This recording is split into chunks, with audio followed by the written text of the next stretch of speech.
This is John Jackson Miller, writer of Star Wars comics and novels, and you're listening to Star Wars with Stevie B. May the Force be with you. Hey, what's going on, everyone? Welcome to another show. I got a special guest today, huge Star Wars fan, loves reading, collecting. He's done this deep dive into the Clone Wars era. He's like an expert here, so I'm excited to bring this to you guys. He's currently going through a rebranding, which we'll talk about. And it's my pleasure to introduce, Datacron Keeper, Evan. Hi, thanks for having me, Stevie. Yes, it's a pleasure, man. We've been in the works for this for a little while, trying to get everything aligned, and it's finally come to fruition here. Indeed, it's been a few weeks just bouncing back and forth, messaging and everything like that. And so, finally getting to this. A lot of it on my end. I apologize. Stuff. No, life happens. We all go through it.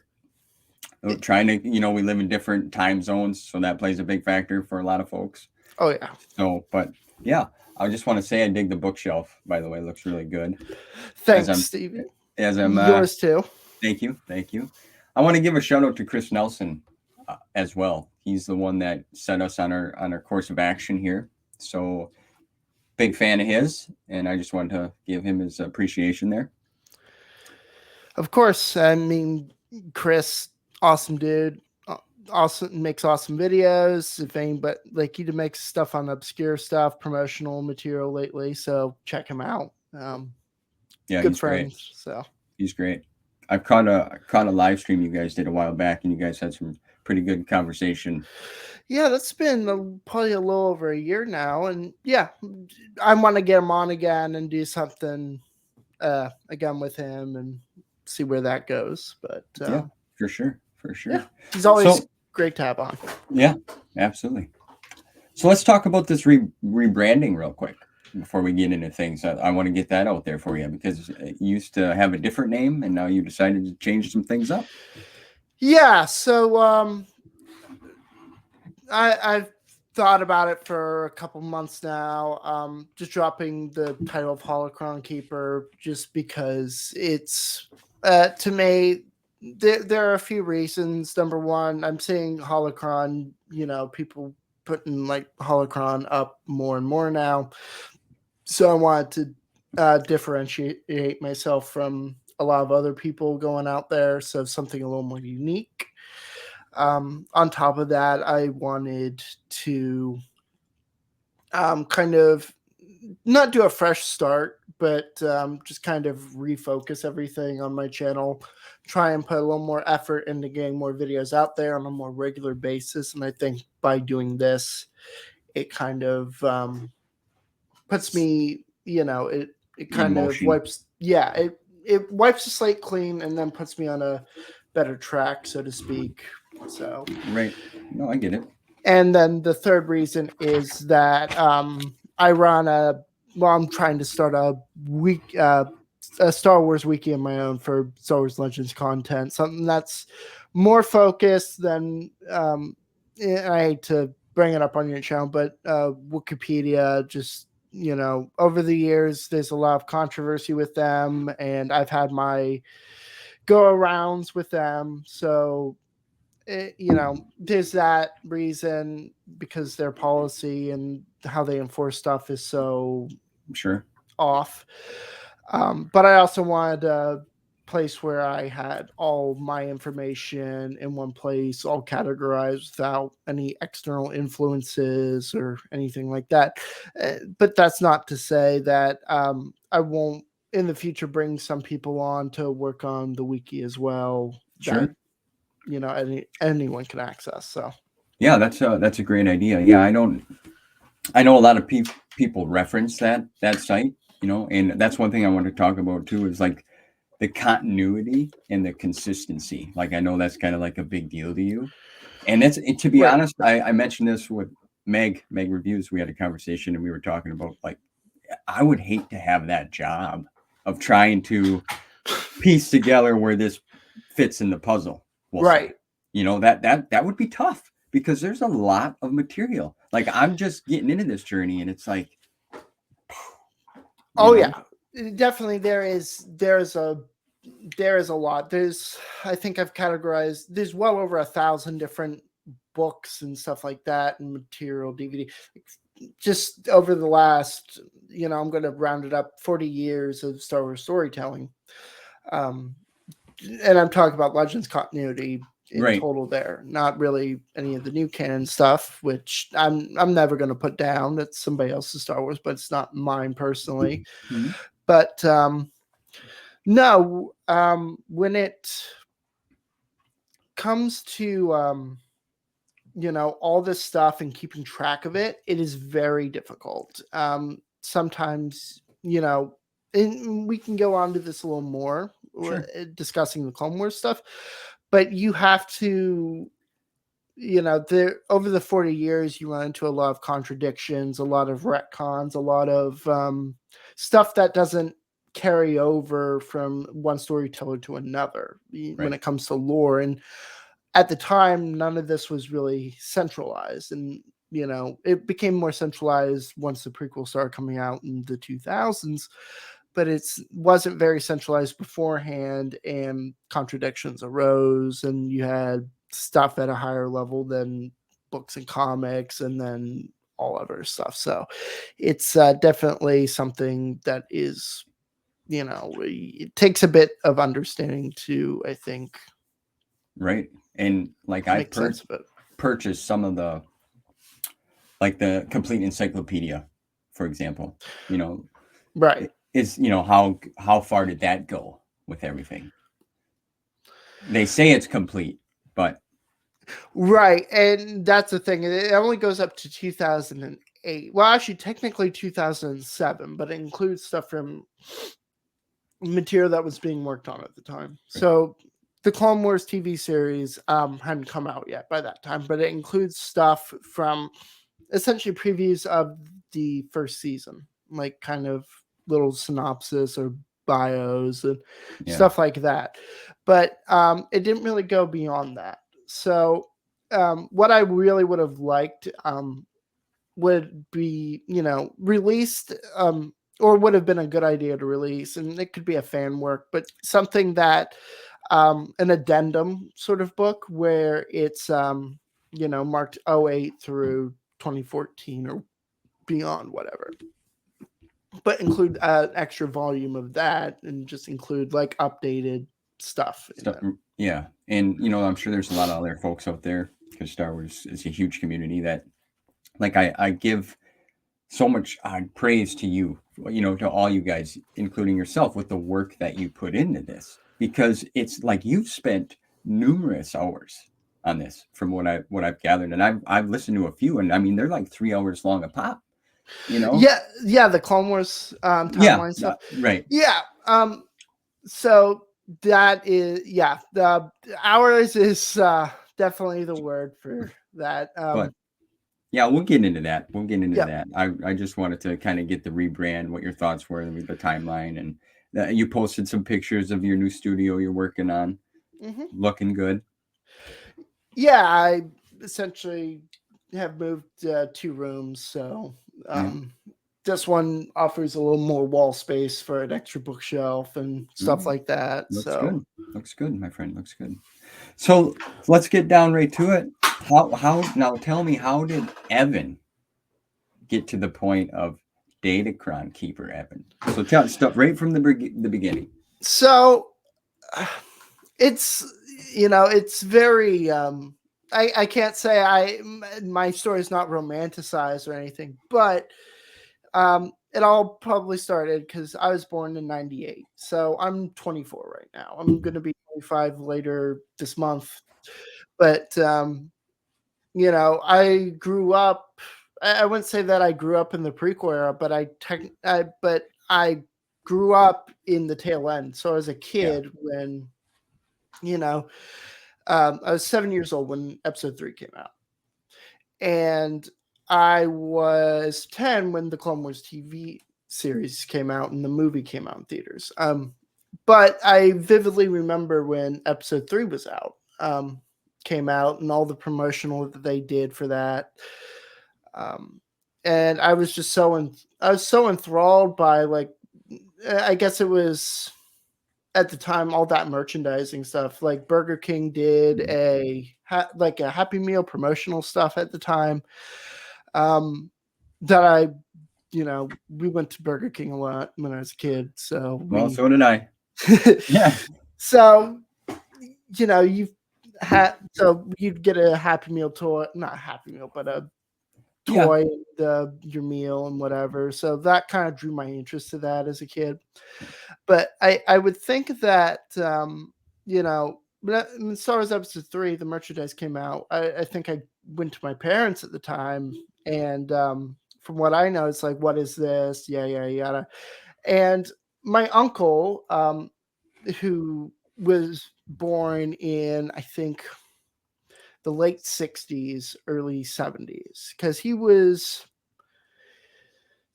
born in that era. So he grew up with the original trilogy of Star Wars. He knew what that was. He was born in that culture. Yeah, so he grew up with that. Yeah, exactly. So he knew what Star Wars was and everything like that. So there's that whole idea of knowing what that is. So I picked up pieces from him. So he told me some things. My mom knew what the movies were. She knew what the original trilogy was. And we went to Blockbuster or a Family Video or a Hollywood Video. It's hard to remember exactly. I want to say it was Hollywood Video, where we rented I think it was the original VHS tapes, because there was the special editions, and then they also had the real one. Yeah, I think it was 1995, 1996 VHS. I had them on my shelf down here, but it was before the special editions. Yeah. So we rented those and we watched those. And for the life of me, I can't really remember much from that. I remember a lot about Episode 5. That stuck with me, and Episode 6. We must have watched Episode 4, but I don't remember it. Okay. But I watched those as around the time Episode 3 was coming out. But growing up, I also was taken to the library a lot as a kid. So that's when I started looking into Star Wars books. And that's where, I would pick out and rent, some of the books, and some of the ones that I continually rented out. And like, this was not I just checked out at one time. No, this was multiple times, which was the Ultimate Visual Guide, the visual dictionaries, and the Inside the World books and cross-section books. I always, anytime I went to the library, I'd probably come back with a Star Wars book. So that's good. And that's what kind of started this journey. Was I guess just Episode 3 at the time. Just it sparked something. It looked interesting at the ads, everything, and the movies. I liked them, and so it just continued. And so that's awesome, because a lot of kids. Well, for one, a lot of kids don't read that much anymore, and that's unfortunate, because that helps build the imagination. But just like you grew up in the perfect time, I think, in my opinion. Like, I grew up in the middle. So the originals, I was born in 84. So, I was in that middle period between the prequels and the original trilogy. So I obviously seen the original trilogy first. And then, I was at a great age for the prequels. So I remember all that clearly. Like, it was just everywhere, in the toys and the Happy Meals and the Taco Bell boxes. And, So to me, you grew up in a great time. Yes. I definitely grew up. Like, I was I want to say that I was like the perfect age, and, for it, because that's when a lot of Star Wars stuff started to come out more. It was done with the prequels. However, the 30th anniversary rolled around in 2007, and then the Clone Wars stuff continued all the way on until 2013. Yeah. And I grew up with that. Yeah. On TV every Fridays, and then it shifted to Saturday mornings. And, I can still remember where I was during the 2-episode premiere of the Clone Wars TV show back in 2008. I was on my friend's couch and we all watched it together. Me and my brother and my friend, we watched it. That's awesome. Live on air. It's just a vivid memory, and it is just amazing. Yeah. And how much this stuff sticks with me. That's great. And it's impressive to me too, especially to a lot of you guys that I talk to. Just being able to retain all that is awesome. Like my family, I believe my aunt worked at a video store, but like kids in my school, somebody had their shirt on or something intrigued me. And then I got the tapes. So nobody in my family really cared much about Star Wars in a sense, So for you to have that, and then you mentioned like you can vividly remember episode 5.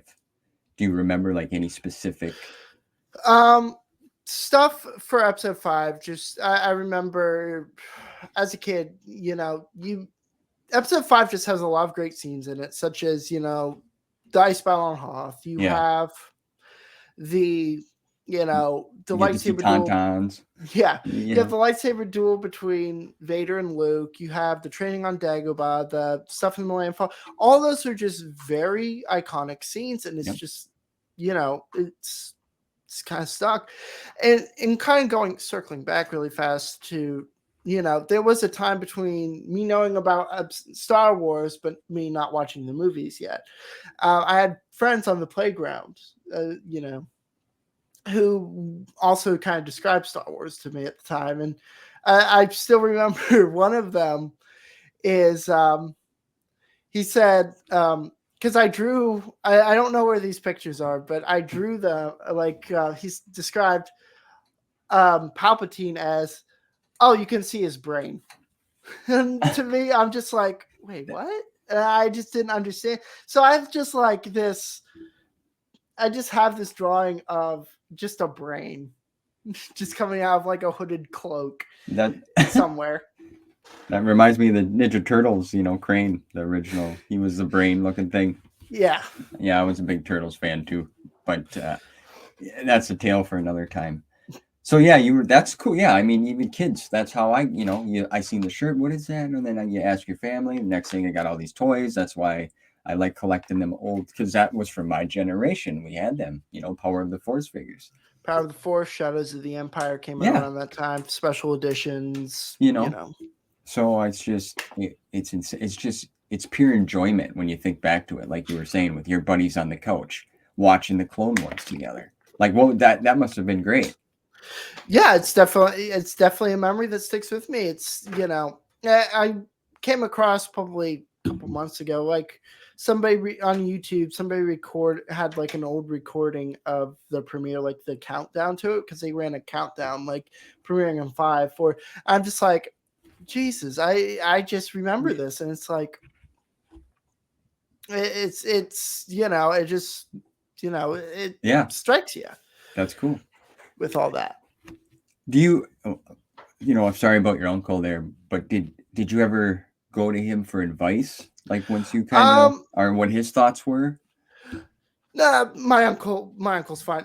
But he I talked to him a bit about it, and he at the time had a stepson because he got remarried. Oh, okay. He had a stepson, and he was older than me at that. He's probably like 3 or 4 years older than, actually probably more like 5. But he knew what Star Wars was. He collected trading cards, stuff like that. My uncle, at the same time where I'm trying to get into Star Wars, is passing something down to his stepson. This is Star Wars, yada. He collected the figures and stuff back then too. So okay. So, he had trading cards and stuff. So I asked my uncle about some of the stuff at the time. But, I think his knowledge was very surface level. Yeah. Where it was just the movies. Yeah. It wasn't anything really else beyond. It was just, what he grew up with, and that was it. Yeah, there's still a fan, a fan base or community that's, that's what it is the movies, and that's it. And that's cool. And that's fine. Still brings us all together. We love the same thing, right? So correct. It's cool. So now the original, you said you don't really remember much of A New Hope. How do you feel about like when you watch them now? Like, do you is there what's your order? My order. If you eh, were to rank them. so yeah, I would say, it's very hard for my top, I guess, would be Revenge of the Sith or Empire Strikes Back. Okay. And some of that could be nostalgia, or I think I've also passed a point of like I'm not really relying on nostalgia to rate things. I'm being more subjective about Okay. stuff. But they frequently, what's the best? To me, it's Yeah, they it's hard. flip. It is a hard question. Yeah. Because I mean, to me, like just for the prequels, like the Phantom Menace is my all-time favorite. But that Right. I'm going off of nostalgia because I remember like that whole scene to me was just I can remember it. Right. So it's bias, I guess. Yeah. Third would probably be Return of the Jedi, personally. Followed probably by Phantom Menace, and then I want to say Attack of the Clones, and then A New Hope. And the only reason I put A New Hope at the bottom anymore is because I just think that it's not that it's not good. All these movies are great, Right. in my opinion. Agree. But my least favorite is A New Hope, and the reason why is I just don't think the pacing on that movie has, aged very well. I think it's a slow movie compared to what came later in the saga. Yeah. But that's not to say that it doesn't, it's not great. I just think it's a little slower than the others, and I think that it's also a very self-contained story that, it's got a beginning, middle, and end. And maybe that's also what's kind of with it. It's just like, again, it's just a self-contained story versus some of the other ones that continue to build on what's going on. That's interesting. The previous ones. But no, I still like A New Hope. Which there will be a review coming soon on my channel about that in, I think, around May-ish. Ooh, nice. So looking forward to it. Mm-hmm. So yeah, that's essentially where I rank them. I will say A New Hope. I don't remember watching A New Hope on VHS, but I just remember, though, A New Hope. I think watching it on when I got the 2004 DVDs, and that's when I first really started to pay attention to it. So that's interesting. Yeah, I rank A New Hope higher, but that's a lot of people they change. No, I appreciate your point of view. Mine is not a very popular, listing, but Well, no, it's just good. I like to hear that, and then you explain why. So I appreciate that, and I like to get that out there because everyone's got a different rating. You know what I'm saying? And that's cool. Right. How they would watch them or what have you. Do you have any favorite characters that is Qui-Gon on the list or Luke? Luke. For me, I like Palpatine personally. Okay. Palpatine is probably my favorite character, but it's Star Wars just got such a large cast of lovable characters, from Obi-Wan to Luke to Anakin to like we can take this back to Vader or Leia. Yeah, it's all over. Like, that's the thing. There's no one character I really hate. Even Jar Jar, for all people gripe about him, I do not have a problem with that character because he serves a purpose, and that is to entertain a younger audience. Oh yeah, 100%. And that's the purpose of that character. It's like, I'm not going to judge that or like bring the movie down for trying to make the movie, broader, make a broader appeal to the movie for younger audiences. And, that's what that's for. And that's what the Ewoks were for in 6. Right. So, No, I totally agree. I never had an issue with Jar Jar back then. either. Like, and plus, obviously, when we get into the Clone Wars, he serves a purpose. He's still goofy, but he's, we'll say, he's a little more toned down with his later appearances, right. I think. So, I mean, I never had an issue with that. Yeah. George wanted these to be for kids and fun anyway. Right. And I agree, George. We can go into whatever George wants, and we can yeah, we'll dissect that, pick it apart, right. Which I don't. I mean, the man, he did his thing, right? He did his thing, and look at what he left for us. Exactly. So. Okay, yeah, I agree with the characters. There's so many. There's a variety, and I'm learning that too now as I read through these books, the Legends timeline, the expanded universe timeline. I'm just reading right in order from the book. Okay, I don't have a lot of the comics. I'm getting into the comics. See, that's a bit of a difference between me. You're going for the novel side of things. I prioritize the comics first on my end. Yeah. I just. Speaking about my collection really fast, I am missing maybe 15 trade paperback comics now, and then I've got a complete set. So, really, yeah. So I'm missing Knight Errant 1, Stark Hyperspace War, some of the other. About 3 or 4 of the legacy comics, Jabba the Hutt Art of the Deal, which is funny because I ordered that from eBay and it never arrived. And the thing is, it came from California, and during that time was about a year and a half ago now, is when people in California started going on to like mail trains and just ripping stuff off. So I think I was a casualty of that. Yeah, you were a victim there, innocent bystander. Yeah, eBay still hasn't even updated it. It's for all I know, it's on the side of a train track somewhere, all sun bleached and damp and wet. Like that's it sucks, but I only paid like $6 for it. So well, still. I mean, it's the purpose of, that's a whole other subject too about the world, but that's unfortunate, But yeah, I'm just missing a few little odds and ends here and there for the comic side of things. Novels, on the other hand, I'm missing, I'm eating away at that right now. Okay.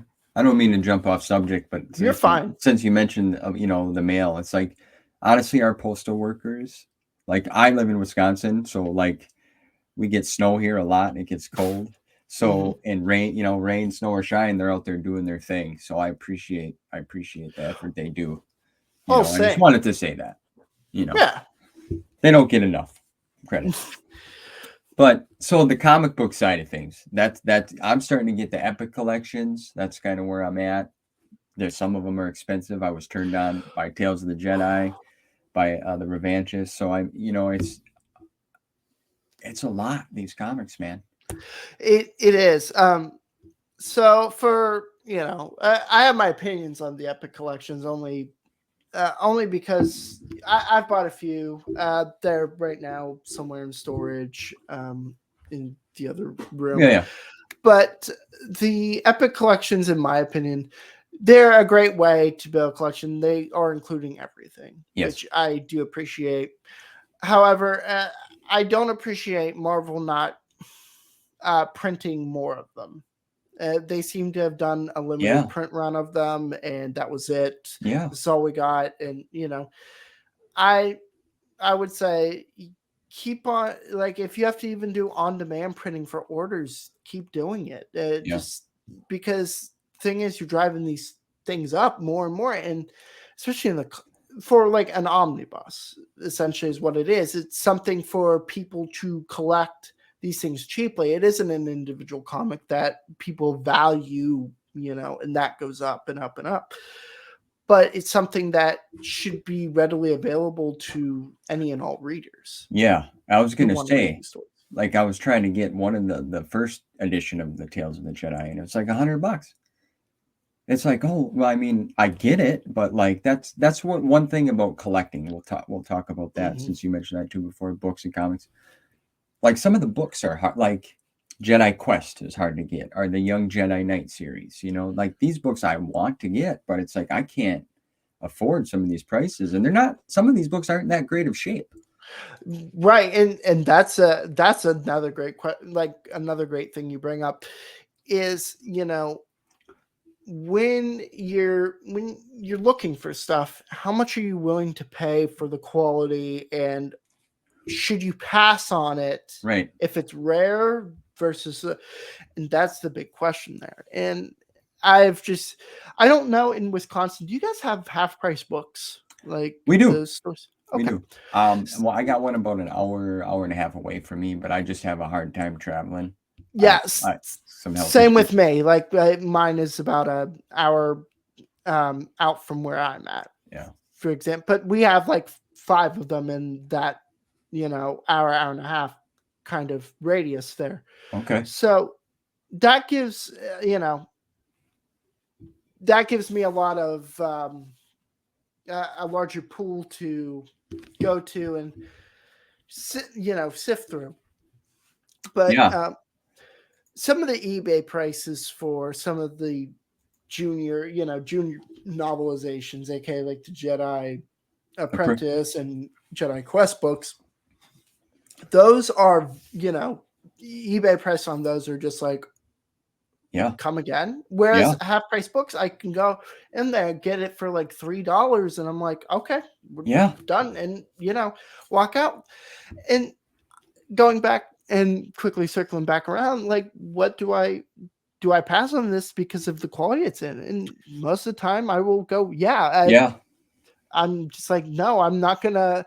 I don't have this yet, but am I gonna buy it when the spine is all creased to heck and back and there's a rip in it or a big noticeable crease? No, I'm not. I like these books in very pristine condition or pretty good condition. I'm not going to be that picky and go, I'm not going to pick this up because of this. Like, no. Like, but when it comes to the junior stuff, Jedi Apprentice and stuff like that, I want it to be in good condition because those were widely circulated at the time. Those were at Scholastic Book Fairs, kept in print for a number of years. So those I try to, find on the more, nicer side of things. And I think that I've done a good job with that. Whereas, I'll pull this up for example here. Sure. Perfect.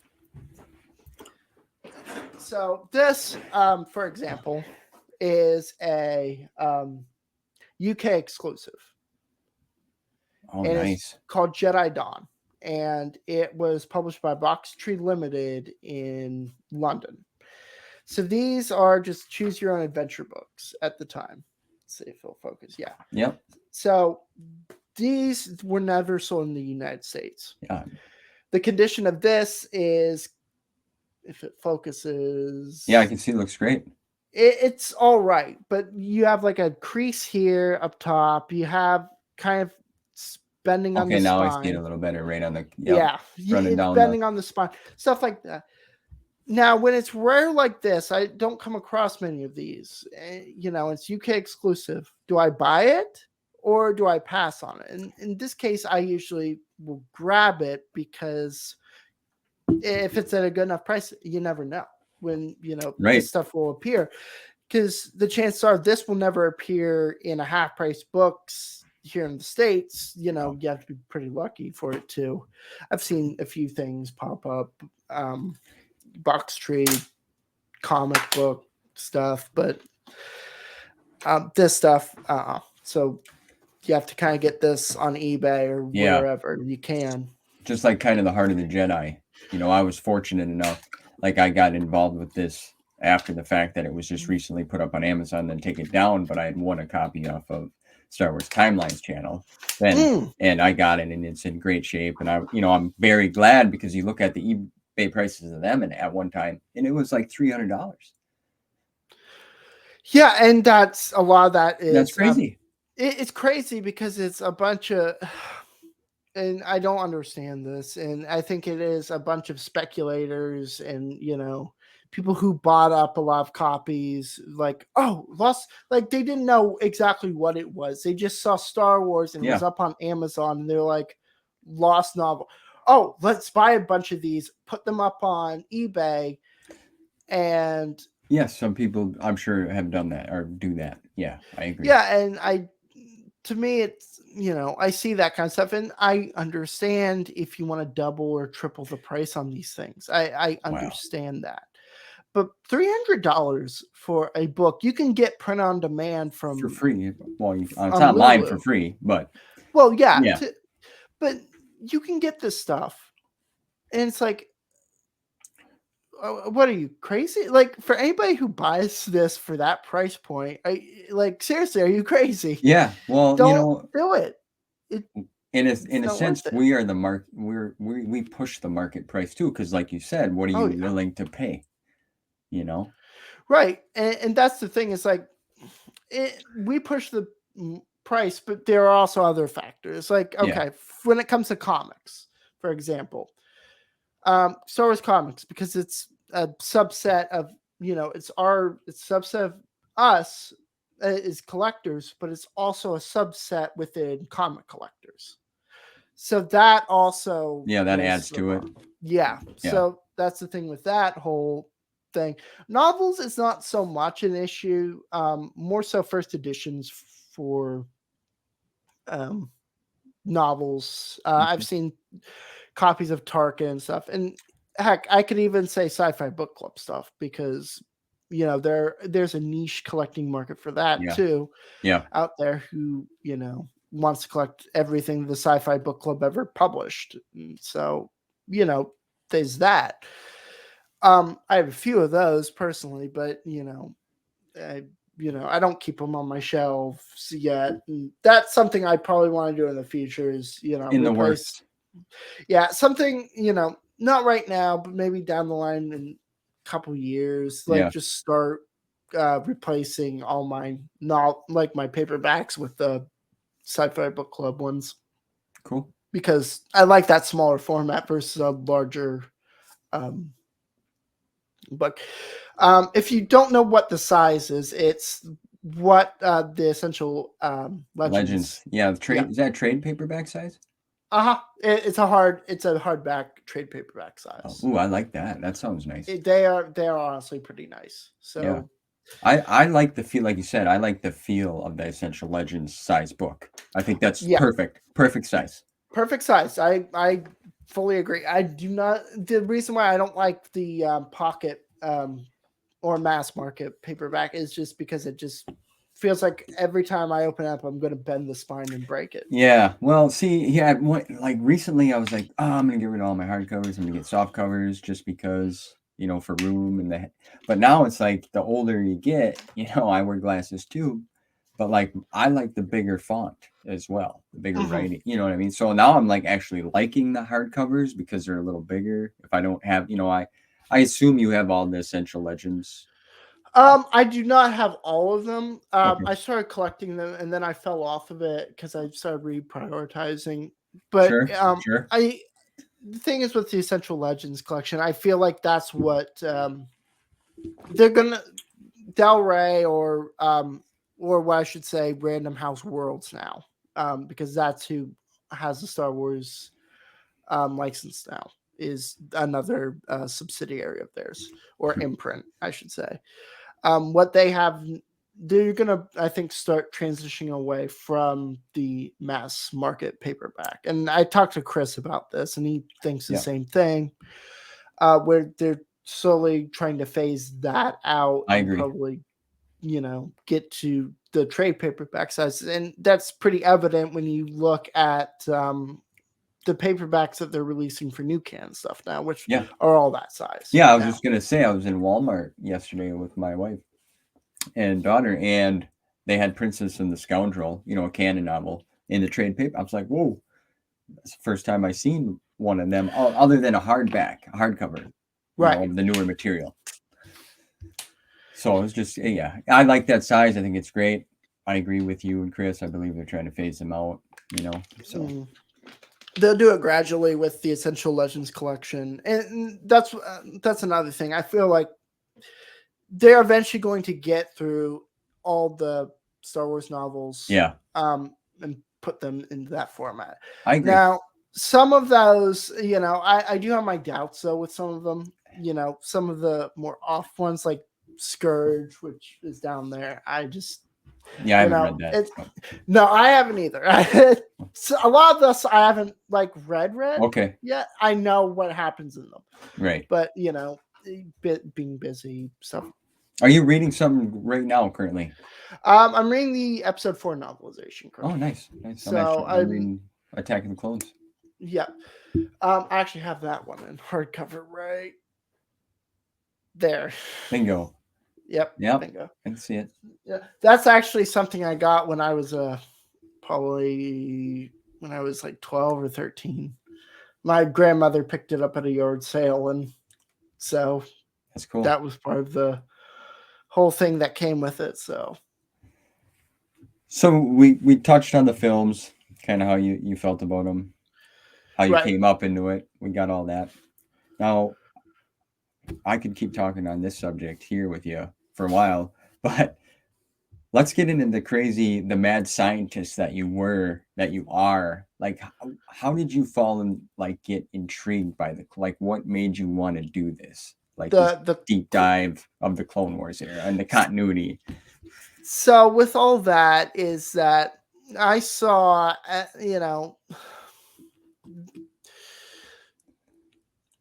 with the whole Star Wars Expanded Universe community, I see a lot of, I don't know if you've seen it around, but if you haven't, you'll notice a lot of people in the community have problems with the Clone Wars TV series, and that's because of continuity issues and concerns brought up with all that. And I could go all day with this, but suffice to say, I saw a problem where people, don't understand the full picture of why was this allowed to happen?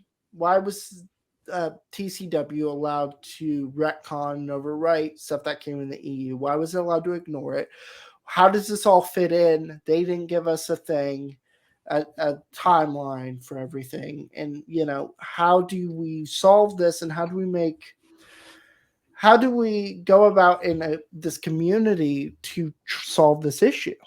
And, I see a lot of people on the extreme end saying, just pretend like TCW doesn't exist in the continuity. Pretend this and that doesn't happen. Yada.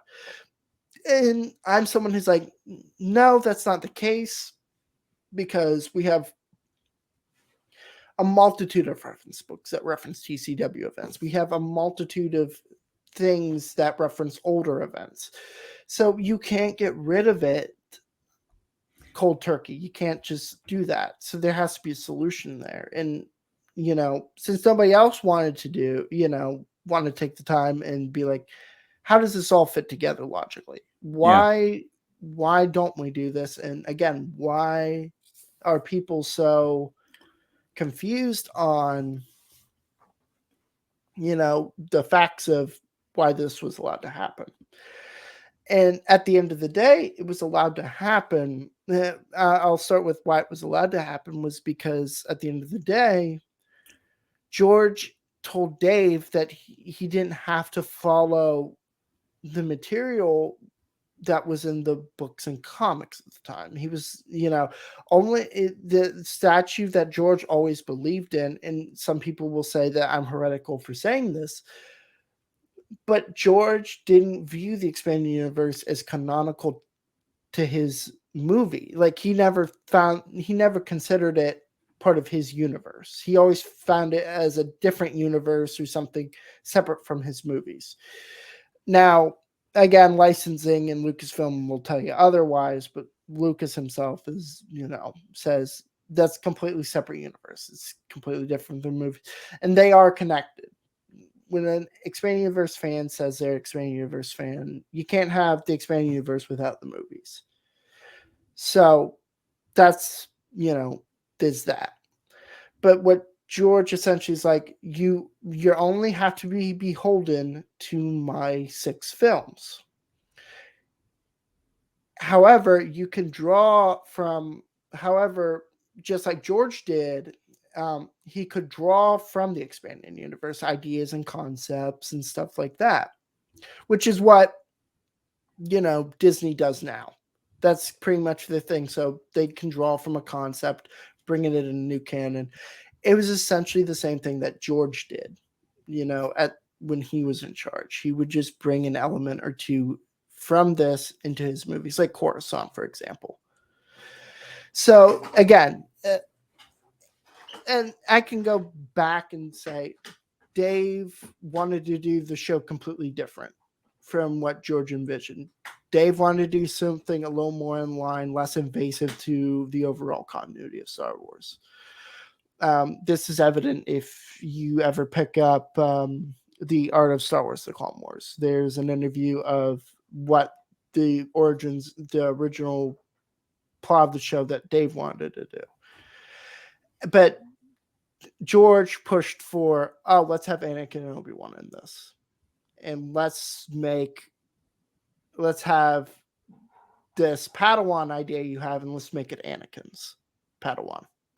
So that's how all that happened, was that. And I think that a lot of people, I will say this, a lot of people in the community don't realize this, and they paint Filoni as this figure, which he isn't. I think people generalize him as, he doesn't understand Star Wars. He went behind Lucas's back on a lot of the stuff. No, he was doing his job at the end of the day. But that's enough about that. So that's kind of that whole premise of how that is all, you know, how that came about. But again, we never got a conclusion from Lucasfilm on how all this ties in. And so I took it upon myself to create something that made sense, that required minimal retconning to what was, you know, happened before, something that fits all together, and in a nice chronological order. And that took me, I started this probably back all the way in 2019 was when I started it. Yeah, you got some years into it from what I see, for sure. I want to say it's finished now. I just haven't made any live streams or videos on it for the most part. But Yeah. No, essentially, with how everything goes, things have to be condensed down, and there's room to condense stuff down. And there's room to put new stuff in. And, you know, what you have to do is essentially anything that has, you know, mentions a specific date, aka in novels. I'm not talking about the HoloNet news articles they published in Insider, because that's a whole other bag of worms. But for example, the Republic Commando novels mention specific days after Geonosis. Those have to stay where they are. MedStar has to stay where it's at. So you have stuff to work around. So you have these things to work around. You know, those are consistent. And then you take anything with the Anakin and Obi-Wan stuff, or anything that ties into that directly, you have to shift that and condense it down to, you know, for example, Bao Jabim takes place, you know, over the course of 2 months. So that has to remain consistent. Yeah. So you can still condense all that down into, I was able to condense it down within 9 months, 9 to 10 months. But the split happens as soon as Anakin gets knighted at the end of Jedi Trial. Technically, I move it up to Dreadnoughts of Rendeli, which is Star Wars Republic comic 59 or 62. It's one of the two where that ends. And that's where I create that cutoff there. And anything that happens afterwards needs to be pushed down the line to the end of the war. So that remains where it's at. and that remains condensed, and then you slip the Clone Wars stuff right in the middle. Jeez. It's essentially what you do, and it's hard to do, but it's a solution, which Yeah, like I'm still checking stuff on it, but yeah, I was gonna say you're still putting in, making sure things are, for the most part, right. Everything is kind of consistent. Things that make sure that a character death hair didn't happen down the line, and that sometimes happens with TCW stuff, which because of that being a higher tier on expanding universe Georgia stuff, it kind of goes not non-canonical expanded universe Georgia's universe, because that's above that. Any death that takes place either gets retconned to non-exist. So if a death takes place in the show, like Adi Gallia, that's going to be Adi Gallia's death in the show, not what was previously stated. Okay. So there has to be a little bit of, Yeah. And I'm not trying to, mind you, at the end of the day, I'm not somebody who's trying to favor TCW over the expanded universe, because both are equal to me. Like, yes, I have nostalgia for TCW. Yeah. But I'm not going to be biased about that and show my thing. I'm just thinking about logically and how Lucasfilm has had it set up, where, this has to happen this way because it's higher on the food chain. The chart. Yeah. Yeah. So that's, you mentioned you touched on a lot of stuff there, especially, George. Like, I think I've heard in an interview, like, he's like, yeah, that's their sandbox or some sort of reference like that. They can play in it, but this is 1 through 6 is my deal. Right. And that's the whole thing, is that is his deal. And I've seen so many channels, like, you can't believe how many EU fans and like other YouTube channels I see where it's like, George never said that the EU is not canon. And yes, that is true. He never said it wasn't canon. He just said it wasn't his universe. Yeah, I remember that little part specifically. Yeah. But then again, he's also put work in and said he's read this material and he was okay with it and he approved this. So. And mind you, I'm not saying that George. Mind you, George does not have final say over his own creation in the end, because I'm somebody who's feels like this has outgrown his influence, his own creation, when for sure. All of this exists on top of his 6 movies. But what I'm saying is George also has say on, he has priority. But I'm not saying that this stuff isn't valid. It's not, less valid. But at the end of the day, this was about his vision for this thing. And it's his vision, but it's outgrown him. It's really weird how I'm I kind of get what you're saying. No, I understand. When final say, but this does not invalidate this stuff. Like, he has his own opinions. Right.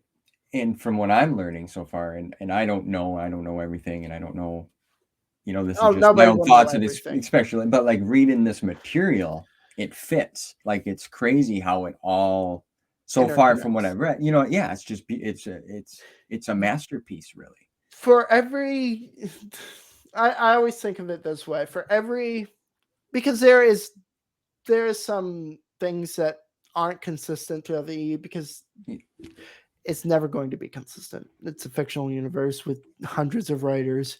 Nothing is ever going to be 100% consistent. But for every 2 or 3 connections you make, there's always going to be one disconnection, and that doesn't line up. True. And that's the whole thing. That's the reality of this. Continuity is not perfect, and people who, I've said this, people who think that this is perfect and everything has all been perfect, all lined up, you're fooling yourself. That you think that this is perfect, this is a perfect continuity. It isn't. There are flaws, there are errors. Nothing's really ever perfect either. Exactly. Like, the Jedi aren't always perfect. No. But I'm just, it all like so far from I've read, it just feels good. And like you said, it's outgrown. And you touched on Dave. You know, I'm a fan. Everyone knows I'm a fan of both. Like I can, you know what I'm saying? Like Yeah, I you have, can differentiate. yeah, I can run with it. You know, and so far it's cool. But there's things I don't like about the new stuff. There's things I don't like. You know what I'm saying? So I Oh yeah, mean, it's good. I like being in the middle ground because then I get to hear everyone's ideas and thoughts. You know.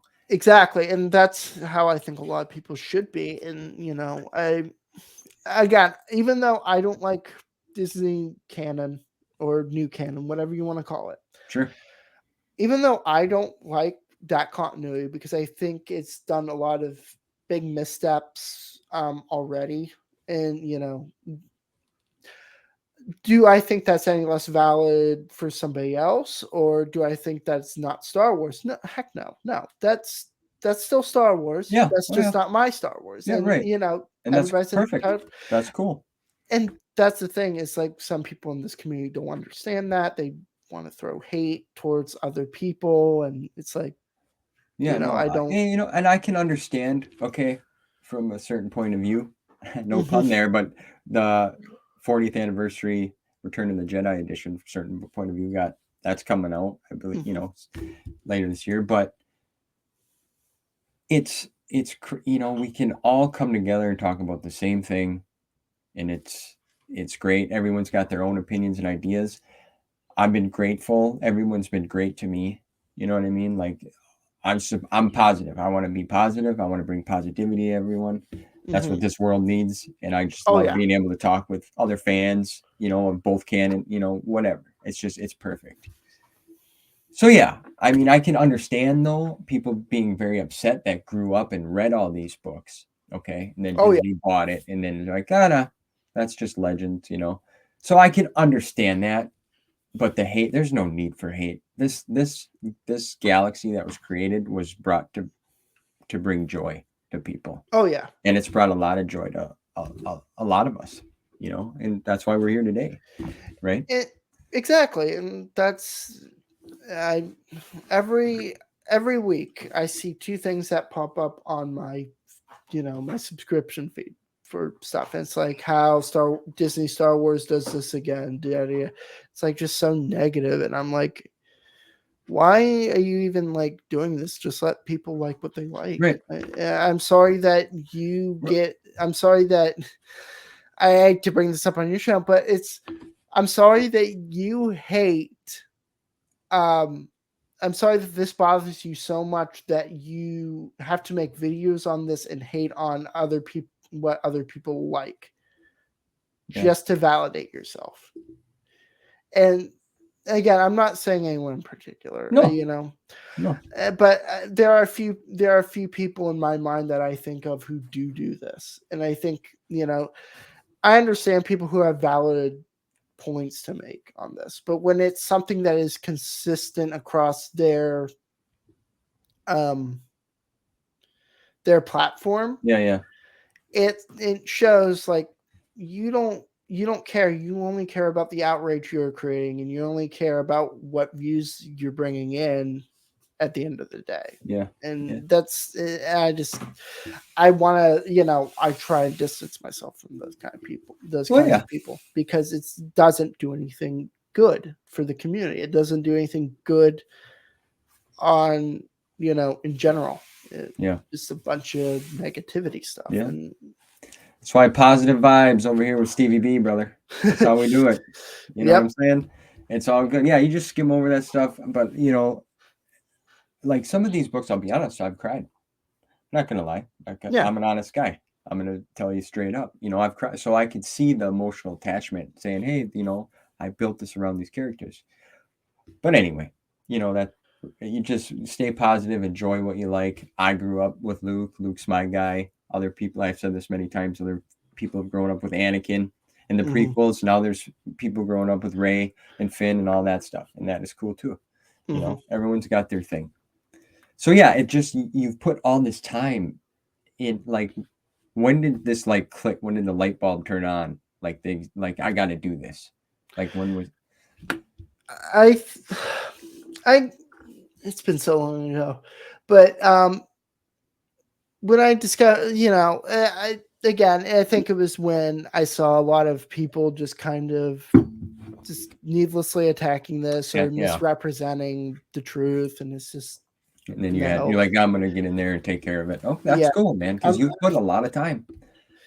Like the most downloaded videos on my channel are the debunking Mandalore's videos, for example. And again, I'm not meaning any malice to the guy, but those videos, in my opinion, are not accurate to the truth. If it's a lot of, it's a lot of projection, I feel like, on his end, and a lot of false information that has been spewed around the community for years. And it's, if you take the time to look into every little thing that he was addressing, it's not true. However, I get downvoted on those because I'm in such a minority in the EU community on this topic that, oh no, you're just a hater. You just don't agree. You are a TCW lover. Da, da, da, da, da. You defend Filoni. Da, da, da. So Okay. it's just kind of that kind of Yeah, thing. I see. I'm like, I've said this before. I'm a fan of Dave. I think he's doing great things, especially on the Disney side of things with what he works with. I don't know if you follow any of the shows. Oh yeah, no, I still do. Okay. Mandalorian. Well, for sure. Bad Batch, and I still follow those. And I will say, like, everything that has come out through him has been decent to great. However, I feel like some of his ideas, most notably stuff with the later seasons of Rebels, I feel like Dave, though, needs to be kept in sort of a creative check, more so his ideas don't deviate that far from the Star Wars universe. Because stuff that I disagreed with was the Loathe Wolves in Star Wars Rebels. I didn't really like that much. I didn't like that concept. I thought it was a little ridiculous. Okay. On my end. But that's not to say that he doesn't grasp the fundamentals of Star Wars. It's not like he doesn't understand that and know what the fans want, because he does. Yeah. And I think that Dave, when he was under Lucas, was kept in check a little more with some of his ideas. But that's, again, not to say that he isn't great for what he puts out. Yeah. But, that's my opinion. Yeah, no, I appreciate that. I mean, yeah, I think what he's been doing, what he's worked out, he's been doing great. I think Jon Favreau is doing a fantastic job too. I mean, I really, truly do. I think what them guys are doing are kind of, I don't want to say saving Star Wars. I don't want to use that term, because I don't think Star Wars is really in a bad place. It's just they haven't came out with any movies, and that a lot of people are bothered by that. Right. I personally don't like the sequel trilogy. I think it's a bit on the staler side of what movies can be. But I don't think Star Wars is in the worst place it could be. Right. I don't think it's in a great situation. I don't think it's necessarily in a terrible situation, but I think it can be better than where it's at right now. Yeah, no, I agree. There's a lot of upcoming shows that I'm excited for. And the only thing I think that is keeping it afloat is stuff that is done by Filoni, done by Favreau. Yes. Whereas other projects have not been able to get off the ground. Just recently, the Rogue Squadron stuff has been canned. Yeah. The Kevin Feige thing has been canned. Stuff like that is just, and that seems to be a running issue with it's been a running issue lately. Yeah. And sorry. No, you're good. Yeah, I was gonna say I agree with that Rogue Squadron movie. The sequel trilogy, I watched it a few months back. I kind of did my whole run through, and I just had, it's like I wasn't feeling it again. I need to do another rewatch, try to be open-minded with it. I'd like to actually have my wife watch it with me, because she's kind of getting into this now, so that'd be cool.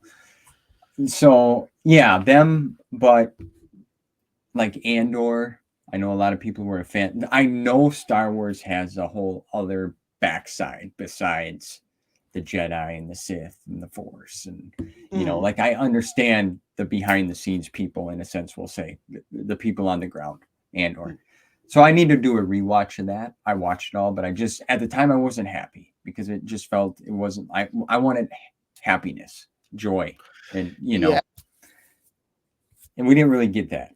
No, we didn't. And I agree. It definitely, those movies were a lot darker.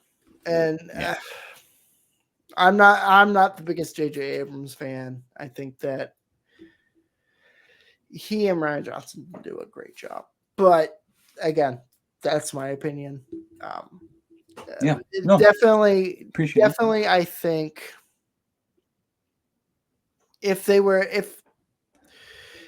given more room to breathe and develop these stories more like how they used to, one movie every 3 years, I think you would have come out with a much stronger product. You would have been able to run through a lot more concepts, more story to deliver, and stuff of that nature versus, here we go with this, we go with this first draft, which I think that was The Last Jedi was a first draft straight to screen for the most part. And it was just like, it was, I won't say that The Last Jedi didn't take risks, but I think that it took too many. And I think that The Rise of Skywalker took just enough there, but at the same time, I think it was held back by The Last Jedi and trying to fix and explain away some of the stuff in that.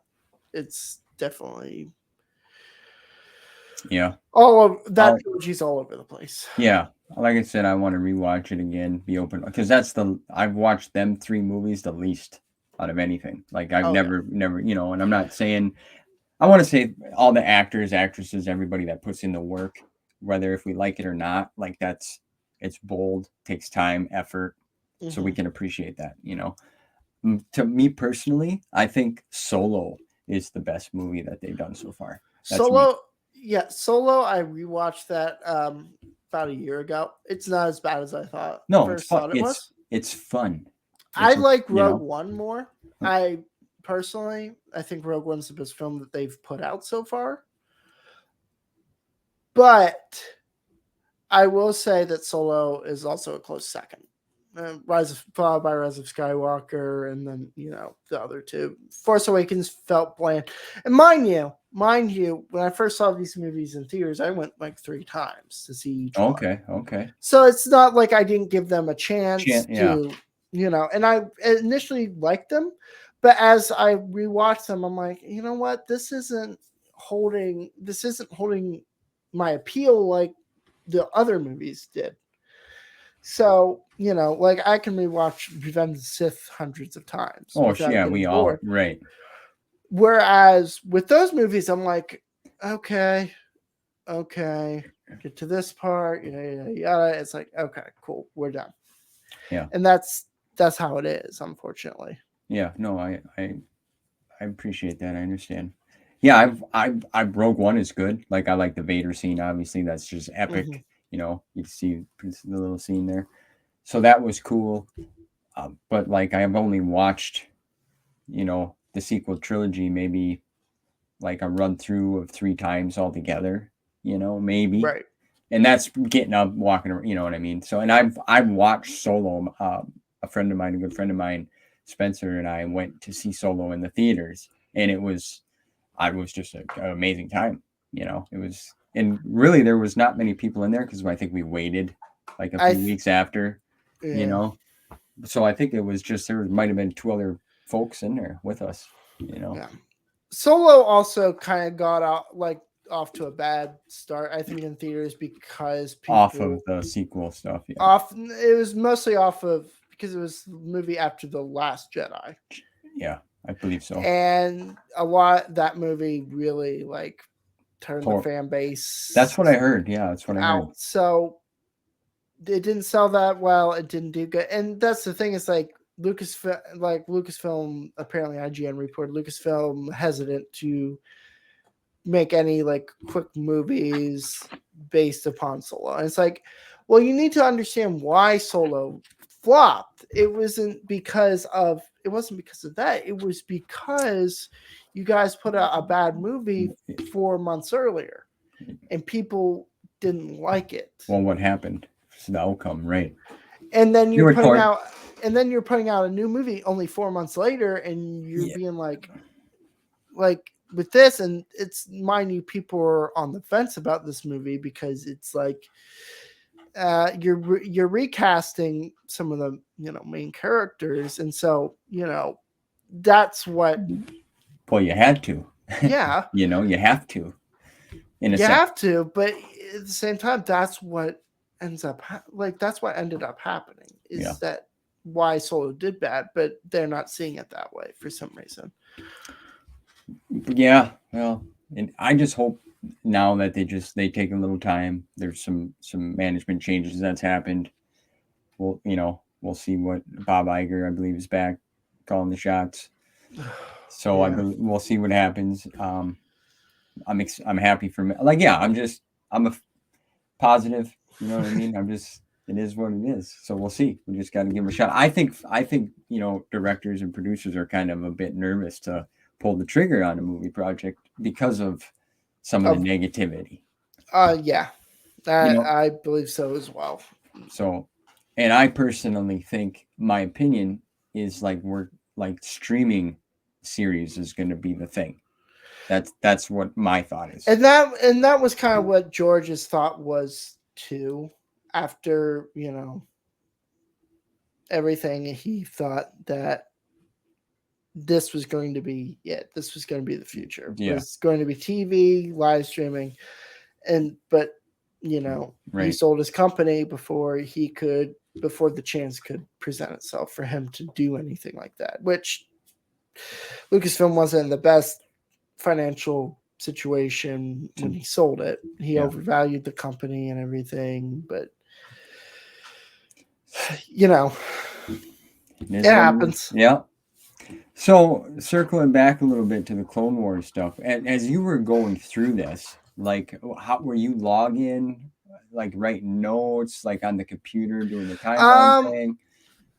Yeah, occasionally I would write down some notes. I would be like, this is where this goes. But a lot of it also just in here. Yeah. Mm-hmm. So it's the mad scientist. For real. I just kept kind of a mental track of where everything was, and some of the go on. I mean, I was gonna say, listening to it, you really spew it out there, man. You're putting in, it's impressive. It's so impressive, and I appreciate all the work that I just want to say that again, because people don't realize there's a big spectrum of stuff that you got to go through, and to take the time. I mean, this is something you're doing for other fans, right? And and you're just doing it on your own free will to do it, right? And going back to the fan thing, it's I need to talk to Joe Bongiorno about it and seeing hey, once he gets his book published, I need to talk to him about updating his site to say, hey, here's what I've done. This is the work I've put in.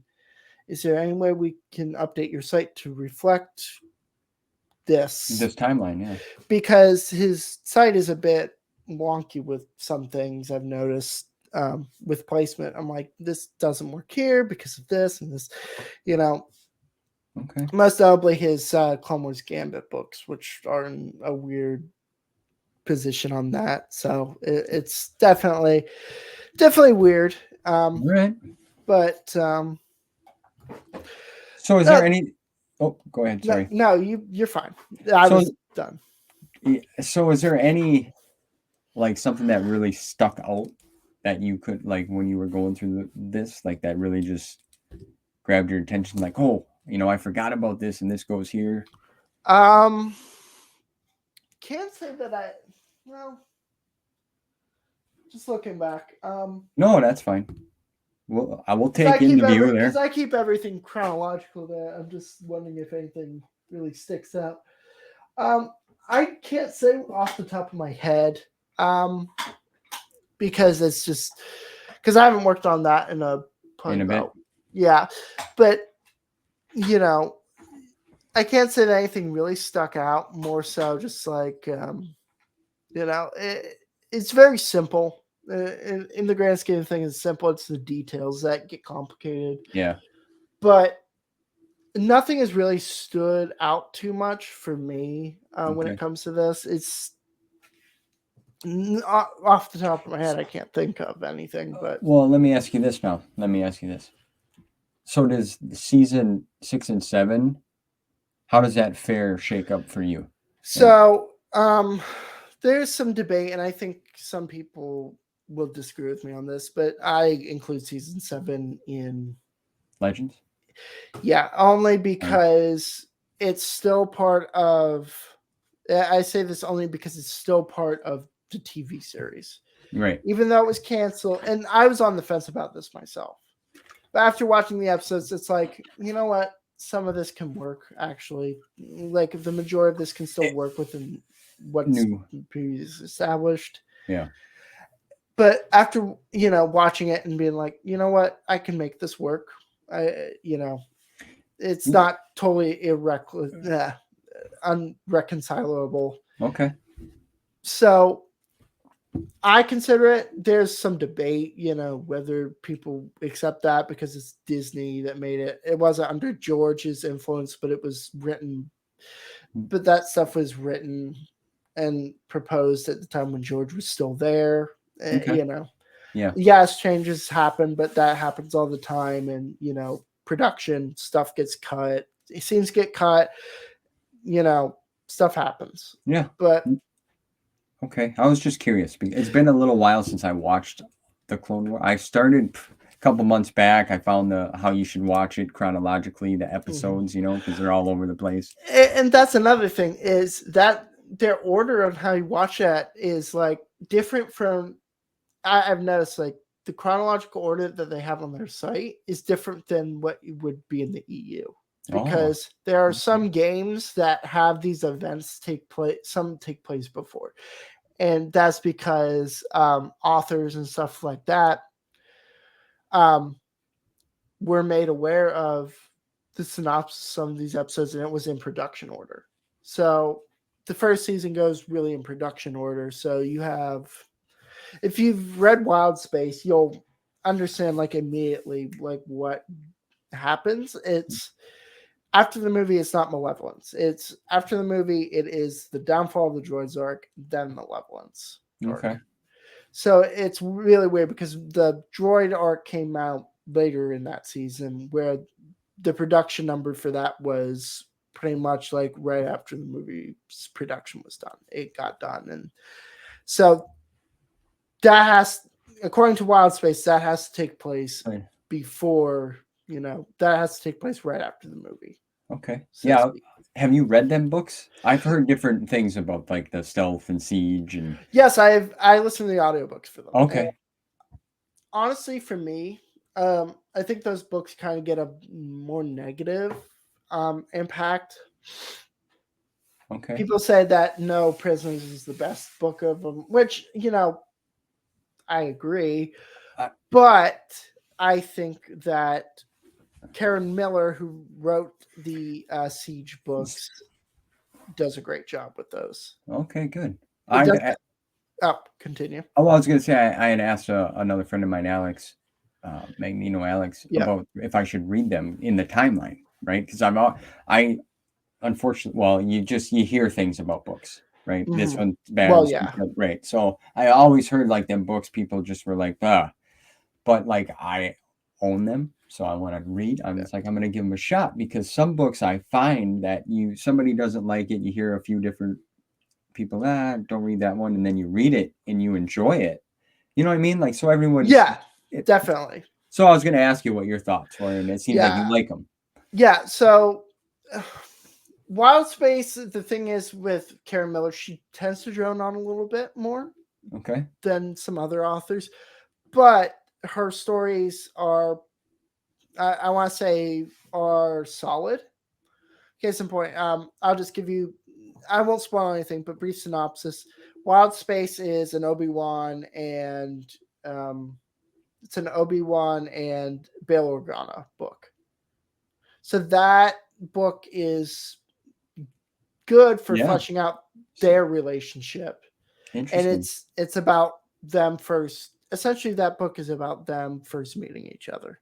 In that, so that's a good book in and of itself because that tells a whole tale of that whole thing. A whole, their relationship. Yeah, that's cool. And the Stealth and Siege books are good because it's an Obi-Wan Anakin duology adventure essentially, and you have Ahsoka bits mixed in there too with like a side story. But that's good. Those books are good because we don't really have any novels except Labyrinth of Evil that actually deal with the Obi-Wan Anakin relationship. That's mostly told in the show or in the movies, but in a novel you get more time with those characters. Interesting. So it's kind of good, and they deal with kind of deeper issues that they have with one another in that book, and I find that solid too. And then with No Prisoners, it's definitely it's more of a take on Anakin. It's an Anakin, Ahsoka, Rex kind of thing. Anakin has his own subplot, more dealing with the whole his opinion with the Jedi and marriage thing and all that, and Ahsoka coming to terms with a group of unorthodox Jedi and how they deal with that sort of thing. And essentially, it's like, how do you deal with relationships kind of book? Like, they're all very interesting in my opinion. Good. They are. It's good to hear. Mm-hmm. Different take. Yeah, I'm excited. I want to read them. I'm going to give them a go. Mm-hmm. I don't own all. You don't own all of the Legends material books? I don't own all of it. Okay. Yeah, I own, for the Clone Wars era, I own all of it. You're right. Outside of 2 of the Clone Wars seasons, which I can watch on Disney Plus, but I need to grab those at some point. But I have everything Clone Wars. So, and you mentioned before audiobook. Do you prefer audio listening over reading, or I tend to, just because I can get it, because I can listen to this stuff while I'm at work. I can listen to, and so I can kill 2 birds with 1 stone effectively. I can get paid while listening to an audiobook and doing my job. So there is that, which I like. But when I find the time to read, I will enjoy it. I'll get through a couple chapters and, put it down, get through a couple more, it's definitely a slower process for me to read, but I don't, I'm fine with reading, Yeah. I was looking before when you turned and you were looking at your shelf. Do you collect? I see you got some of the Lego heads up there and lightsabers. Yeah, I started collecting the Lego helmet collection. It's been probably 2 years back. Got one of them got the Darth Vader for Christmas one year. Got Stormtrooper for another year, and then got Boba Fett this year, actually. Well, last year, technically. Yeah. And then I bought the Scout Trooper, which was on sale. Yeah. For like $50. I'm like, okay. I know. So, it's crazy, the prices of Legos, my friend. It's nuts. Oh, jeez. Yeah. It's like I want to invest in them. Yeah. I'm also kind of like picking up some of the Black Series action figures. I was just going to ask you that. I see that you got it. I'm telling the shelf, you're killing it here. I like the guy.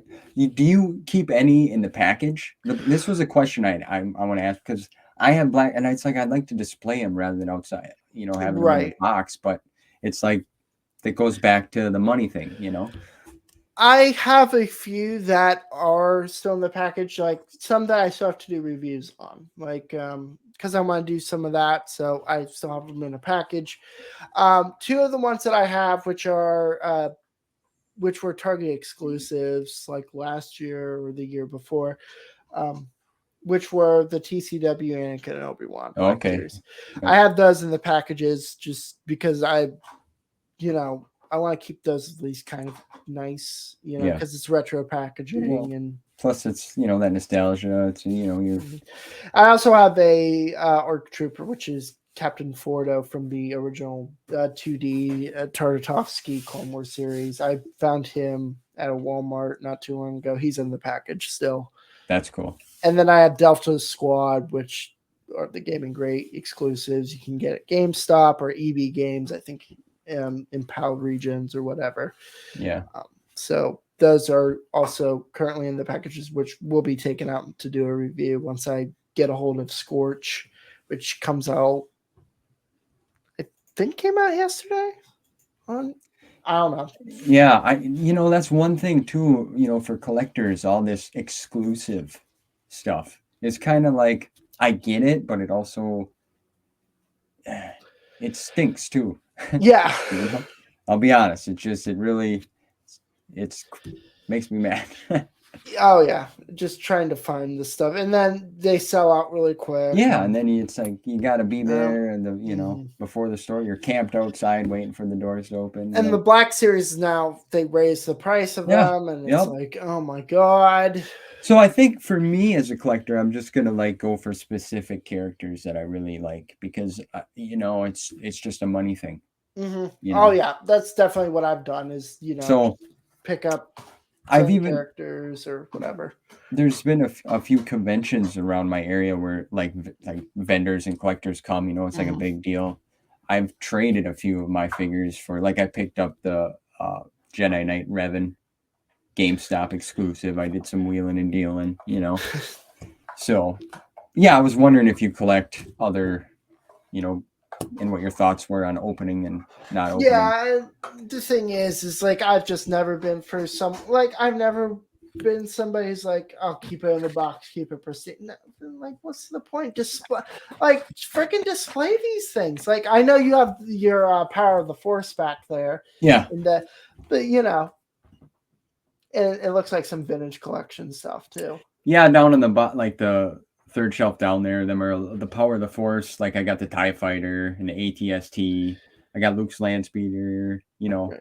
There's So like, if I wanted to keep them on the cards and everything, like do something that what you do is just put them all on do a wall with them. But again, I don't have really the wall space for it. I mean, over there's my corner set, and then door over there, bookshelf here, and then back up here is where soundproofing is going to go, I believe.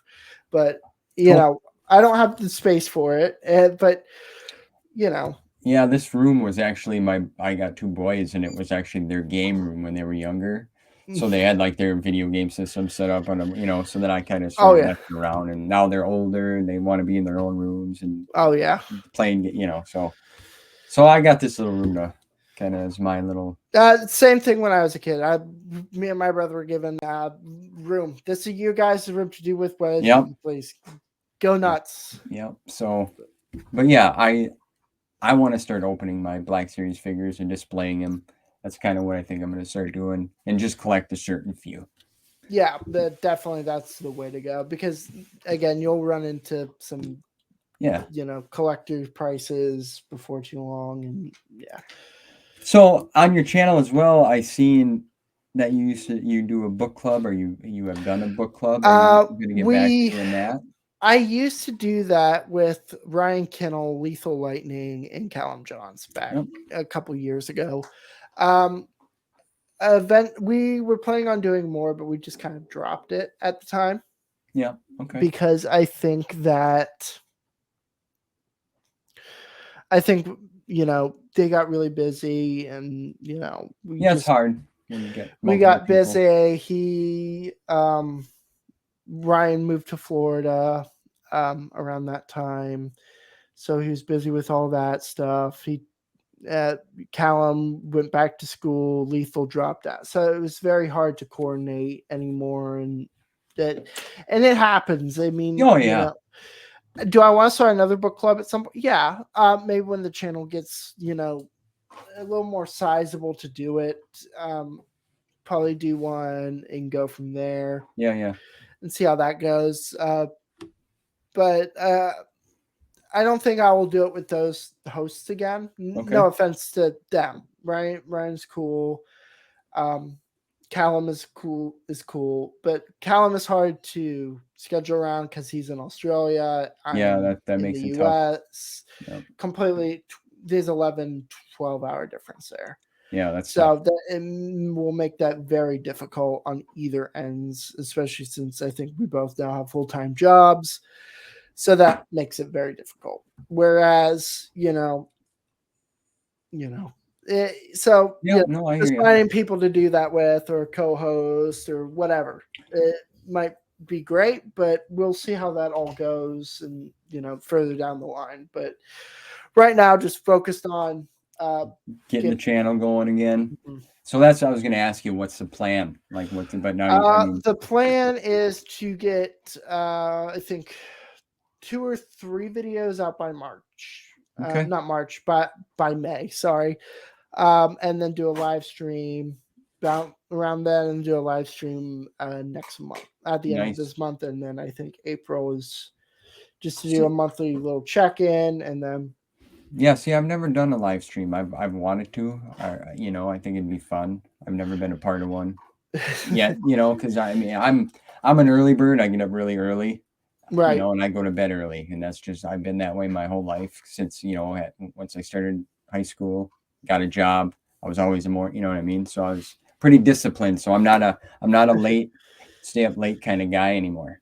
Yeah, I mean, ever since I started this full-time job, it's been how I am. But from what I watched, you're just fun. You interact with some fans. You talk and have conversations, and that's cool. I know you've been to a celebration before, correct? I've been to 2 of them. I've been to Chicago and Florida.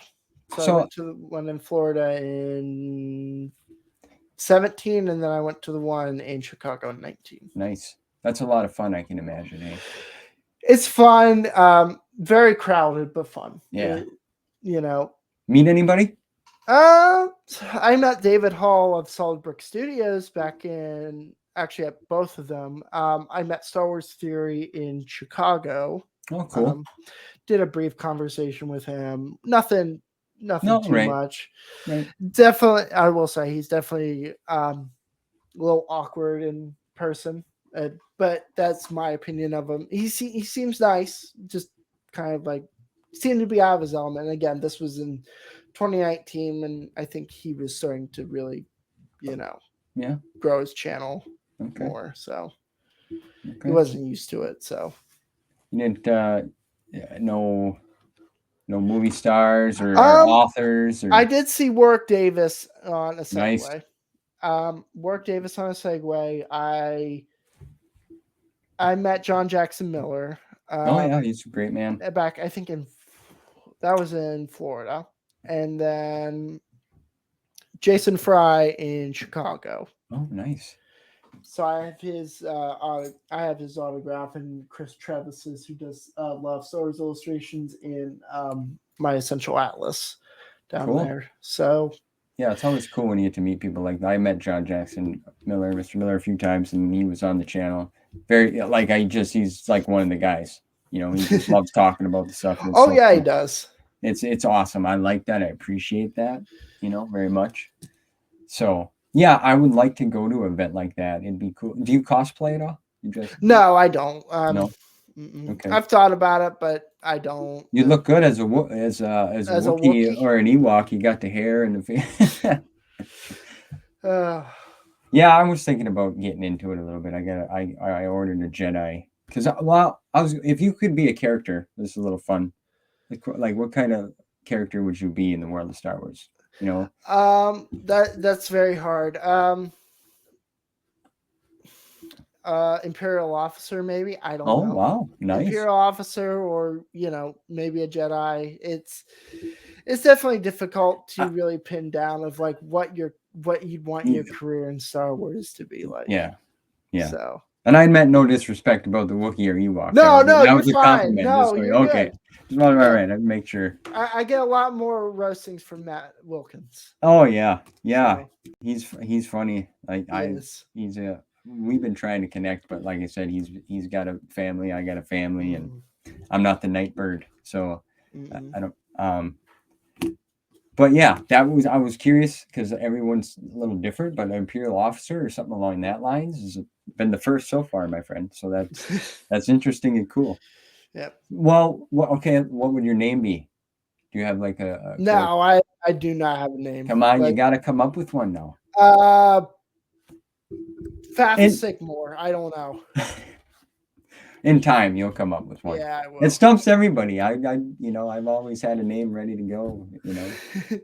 But I grew up playing a lot of role playing, video games and such. Yeah. Final Fantasy and some of them classics. So I have to. It's just I'm not good with creating names for those. no. No. All right. What about lightsaber color? Green. Perfect. For any specific reason? No, not really. Just green. It's like the green lightsaber color. All right. Okay. Cool. Yeah, I do too. That's my favorite as well. Yep. So let me Maybe ask you this. yellow, but Okay.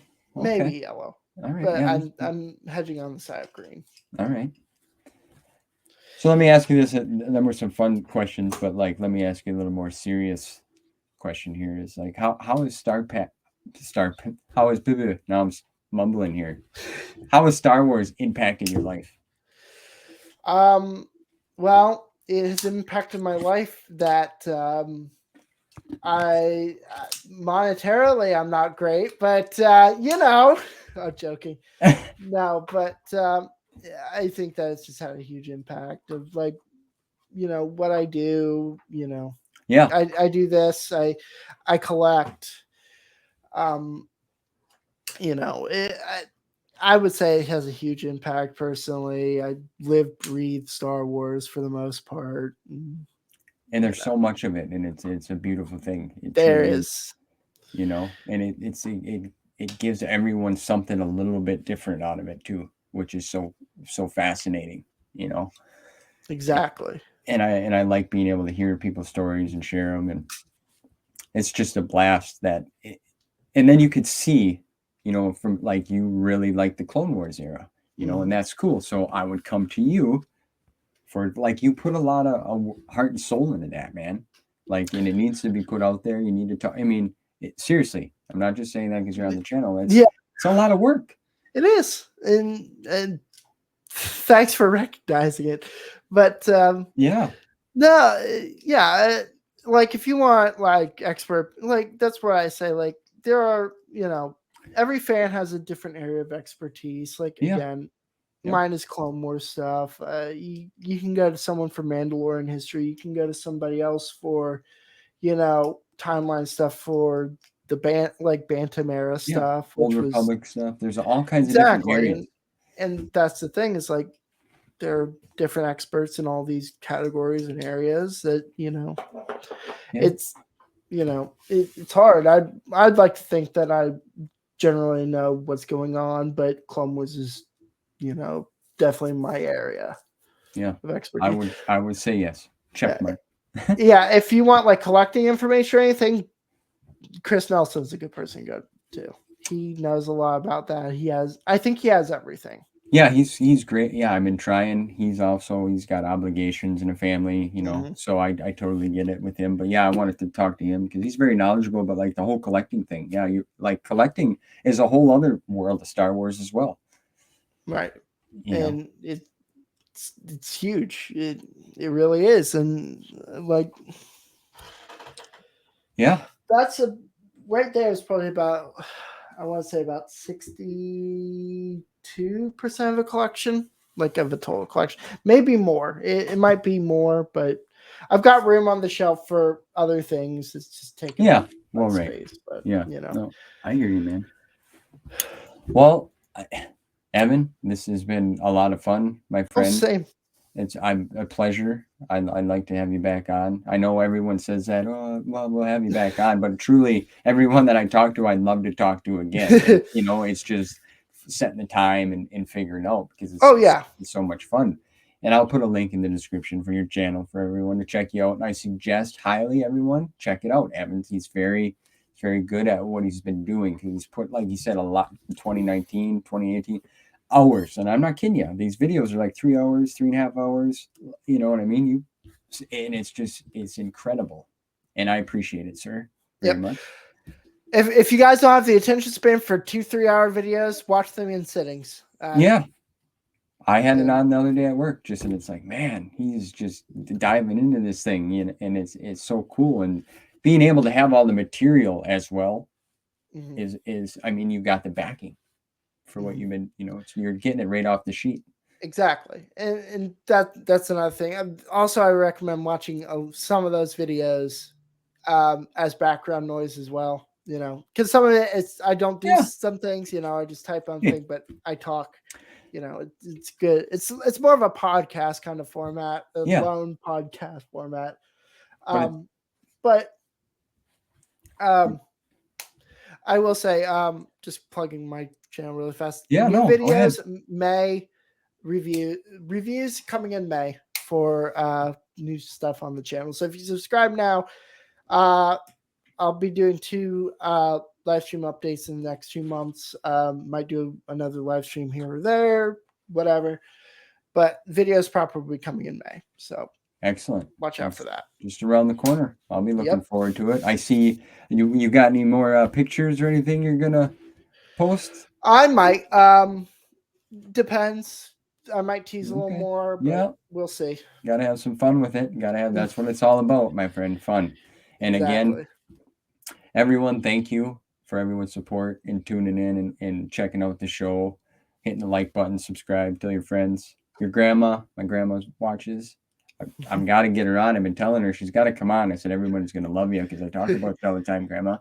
And I said, you can bring your lightsaber. It's cool, But again, my friend, thank you. It's been fun. Everyone, thank you again for tuning in. And till next time. Till next time, thanks. See you guys soon. For having me on. Bye. Yes, sir. Later.